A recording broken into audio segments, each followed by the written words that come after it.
Hi guys, അസ്സലാമു അലൈക്കും. Welcome back to my channel. അപ്പോൾ ഇതാ നമ്മൾ ഇന്നൊരു അടിപൊളി നെയ്ച്ചോറിൻ്റെ റെസിപ്പി ആയിട്ടാണ് കേട്ടോ വന്നിട്ടുള്ളത്. ചില ആളുകളൊക്കെ പറയുന്നത് കേൾക്കാം, നെയ്ച്ചോറ് ഉണ്ടാക്കുമ്പോൾ കട്ട പോലെ ആയിപ്പോകുന്നുണ്ട്, ഉണ്ട പോലെ ആയി പോകുന്നുണ്ടെന്നൊക്കെ. അപ്പോൾ നല്ല പെർഫെക്റ്റ് ആയിട്ട് ഒട്ടും ഒട്ടിപ്പോകാത്ത നല്ല അടിപൊളിയായിട്ടുള്ള നെയ്ച്ചോറ് എങ്ങനെയാണ് തയ്യാറാക്കുന്നതെന്ന് നമുക്കൊന്ന് നോക്കിയാലോ. ഈ ഒരു രീതിയിൽ തയ്യാറാക്കി നോക്കുകയാണെങ്കിൽ കുട്ടികൾക്ക് വരെ ഈ ഒരു റെസിപ്പി ഉണ്ടാക്കി നോക്കാനായിട്ട് പറ്റും. അത്രയ്ക്കും എളുപ്പത്തിലാണ് ഈ ഒരു റെസിപ്പി തയ്യാറാക്കുന്നത്. അതിന് വേണ്ടിയിട്ട് ഞാനിവിടെ 4 ഗ്ലാസ് അളവിൽ കൈമ റൈസ് എടുത്തിട്ടുണ്ട്. ഏകദേശം 1 കിലോ അളവിലാണ് എടുത്തിട്ടുള്ളത്. അപ്പോൾ അതൊന്ന് കുതിരാനായിട്ട് ഒരു ബൗളിലോട്ട് വെള്ളം ഒഴിച്ച് കൊടുത്തിട്ടുണ്ട്. ഇനി ഇതുപോലെ ഒരു നോൺ സ്റ്റിക്ക് പാൻ എടുത്തിട്ട് അതിലേക്ക് ഒരു 50 ഗ്രാം അളവിൽ നെയ്യും 2 ടേബിൾ സ്പൂൺ അളവിൽ വെളിച്ചെണ്ണയും ഒഴിച്ച് വെളിച്ചെണ്ണയൊന്ന് ചൂടായി വരുമ്പോൾ നമുക്ക് ഈ ഒരു ഉള്ളിയെല്ലാം നന്നായിട്ട് കട്ട് ചെയ്തിട്ട് കൊടുത്തിട്ട് പൊരിച്ചെടുക്കണം. ഇതുപോലെ നല്ല രീതിയിൽ തന്നെ ഒന്ന് ഫ്രൈ ആക്കിയതിന് ശേഷം ഇതിലേക്ക് നമുക്ക് കുറച്ച് കാഷ്യൂസൊക്കെ വേണമെങ്കിൽ ചേർത്ത് കൊടുക്കാം. ഞാനിവിടെ മുന്തിരിയും കറിവേപ്പിലയും മാത്രമാണ് ചേർത്ത് കൊടുത്തത്. ഇതും കൂടെ ഒന്ന് ഫ്രൈ ആയി കഴിഞ്ഞാൽ നമുക്കിതൊന്ന് കോരി മാറ്റാം. ഇതുപോലെ കോരിയെടുക്കുമ്പോൾ നമുക്കിത് ലാസ്റ്റ് ചോറിൻ്റെ മുകളിൽ ഇട്ട് കൊടുക്കാനായിട്ട് നല്ല ഭംഗി ഉണ്ടാകും, ചോറിന് കാണാനായിട്ടൊക്കെ. അതിന് വേണ്ടിയിട്ടാണ് നമ്മൾ ഇതുപോലെ ചെയ്തെടുക്കുന്നത്.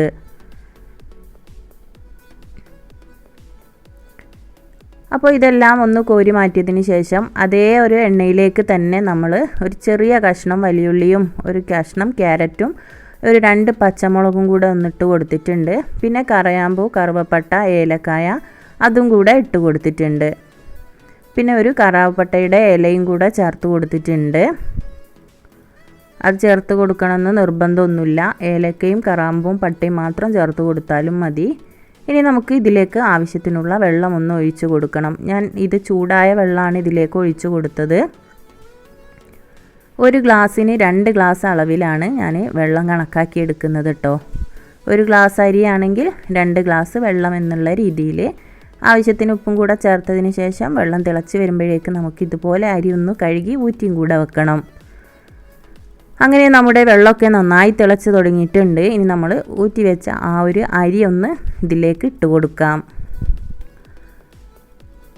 നല്ലപോലെ വെള്ളം തിളച്ചതിന് ശേഷം മാത്രം അരി ഇട്ട് കൊടുക്കാനായിട്ട് ശ്രദ്ധിക്കണം കേട്ടോ. എങ്കിലേ നമ്മളെ ചോറൊക്കെ നല്ല അടിപൊളിയായിട്ട് തന്നെ കിട്ടുള്ളൂ. പിന്നെ ഇതുപോലെ അരി ഇട്ട് കഴിഞ്ഞാൽ ഇതുപോലെ നല്ല രീതിയിൽ ഒന്ന് ഇളക്കിയും കൂടെ കൊടുക്കണം. അങ്ങനെ ഇതാ നമ്മുടെ കുറച്ച് മല്ലിയില ഇതുപോലെ കട്ട് ചെയ്തതും കൂടെ ഒന്നിട്ട് കൊടുക്കുന്നുണ്ട്. പിന്നെ നമ്മൾ ആ ഫ്രൈ ആക്കി വെച്ച ഉള്ളിയിൽ നിന്ന് പകുതിയോളം ഇതിലേക്ക് ഒന്നിട്ട് കൊടുക്കുന്നുണ്ട്. അപ്പോഴാണ് നമ്മുടെ ചോറിന് നല്ലൊരു ടേസ്റ്റൊക്കെ കിട്ടുന്നത്. അതിനുശേഷം നല്ല രീതിയിൽ തന്നെ ഒന്ന് മിക്സ് ചെയ്തിട്ട് നമുക്കിതൊന്ന് മൂടി വെച്ച് കൊടുക്കണം. മൂടി വെച്ച് കൊടുത്തതിന് ശേഷം നല്ല രീതിയിൽ ഒന്ന് തിളച്ച് നമ്മുടെ ചോറൊക്കെ ഒന്ന് വറ്റി കിട്ടുമ്പോൾ ഒന്നുകൂടെ ഒന്ന് അടിയിൽ കൂടെ ഒന്ന് ഇളക്കി കൊടുക്കണം. ഈ ഒരു രീതിയിൽ വേണം ഇളക്കി കൊടുക്കാനായിട്ട്. മരത്തിൻ്റെ ചട്ട ഉണ്ടെങ്കിൽ അതുകൊണ്ട് തന്നെ ഇളക്കി കൊടുക്കാനായിട്ട് ശ്രദ്ധിക്കുക. അല്ലാതെ നമ്മുടെ ചോറ് പൊട്ടിപ്പോവാനുള്ള ചാൻസൊക്കെ കൂടുതലാണ്. നമ്മുടെ സ്റ്റീലിൻ്റെ ആ ഒരു ചട്ട കൊണ്ട് ഇളക്കുമ്പോൾ നമ്മുടെ ചോറ് ശരിക്കും പൊട്ടി നുറുങ്ങി പോവുകയൊക്കെ ചെയ്യും. അപ്പോൾ ഈ ഒരു രീതിയിൽ അടിയിൽ കൂടെ ഇതുപോലെ വേണം ഇളക്കിയിട്ട് മറിച്ചിട്ട് കൊടുക്കാനായിട്ട്. അപ്പോഴാണ് നമ്മുടെ ചോറൊക്കെ നല്ല പെർഫെക്റ്റ് ആയിട്ട് നമുക്ക് കിട്ടുന്നത് കേട്ടോ.